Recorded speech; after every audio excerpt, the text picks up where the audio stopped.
नाम की धरती पर 2 साल तक बिल्कुल वर्षा नहीं हुई।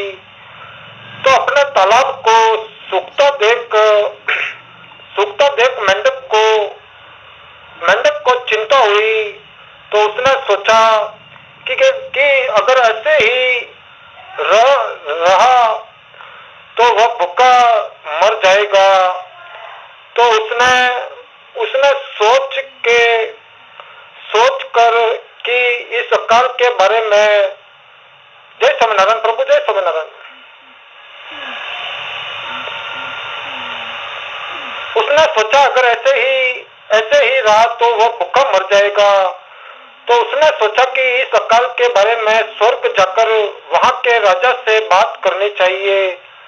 रास्ते में उसे मधुमक्खियों का एक झुंड मिला। मधुमक्खियों का भी सूखे से बुरा हाल था। जब फूल ही नहीं रहे तो उन्हें शहद कहां से मिलता। वे भी मेंढक के साथ चल दी। आगे बढ़ने पर उन्हें एक मुर्गा मिला। मुर्गा बहुत उदास था। जब फसल ही नहीं हुई तो उसे दाने कहां से मिलते, इसीलिए मुर्गे भी उनके साथ चल दिया। अभी वे सब थोड़ा ही आगे गए थे कि एक खूंखार शेर मिल गया। वह भी बहुत दुखी था। उसे खाने को जानवर नहीं मिल रहे थे। तो उनकी बातें सुन शेर भी उनके साथ हो लिया। कई दिनों की लंबी यात्रा के बाद वे स्वर्ग पहुंचे। तो मेंढक ने अपने सभी साथियों को राजा के महल के बाहर ही रुकने को कहा। वह अकेला उछलता कूदता राजा के कमरे तक पहुंच गया। तो राजा अपने कमरे में बैठे परियों के आनंद ले रहा था। तो मेंढक को क्रोध आ गया। उसने लंबी छलांग लगाई और उनके बीच पहुंच गया। तो परियां एकदम चुप हो गई। तो राजा को एक छोटे से मेंढक की करतूत देख गुस्सा आ गया। उसने मेंढक से कहा कि छोटे पागल जीव, तुमने हमारे बीच आने का साहस कैसे किया। परंतु मेंढक बिल्कुल भी नहीं डरा।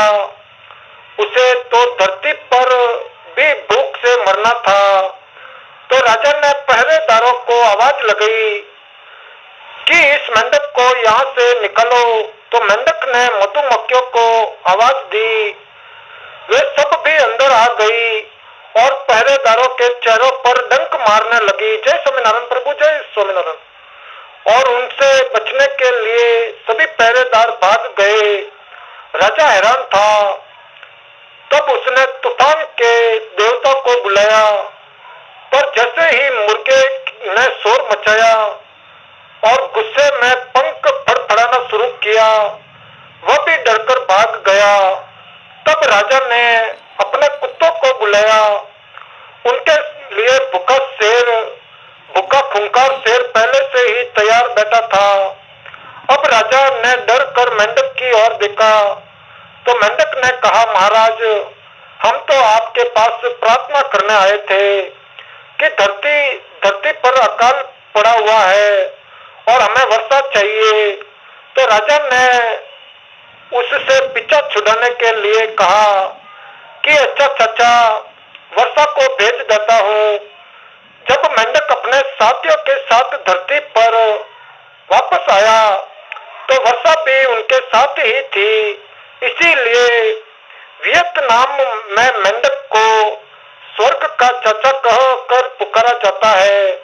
और लोगों को जब मेंढक की आवाज सुनाई देती है तो वे कहते हैं कि चाचा आ गया, तो वर्षा भी आती ही होगी। जय स्वामीनारायण प्रभु, जय स्वामीनारायण।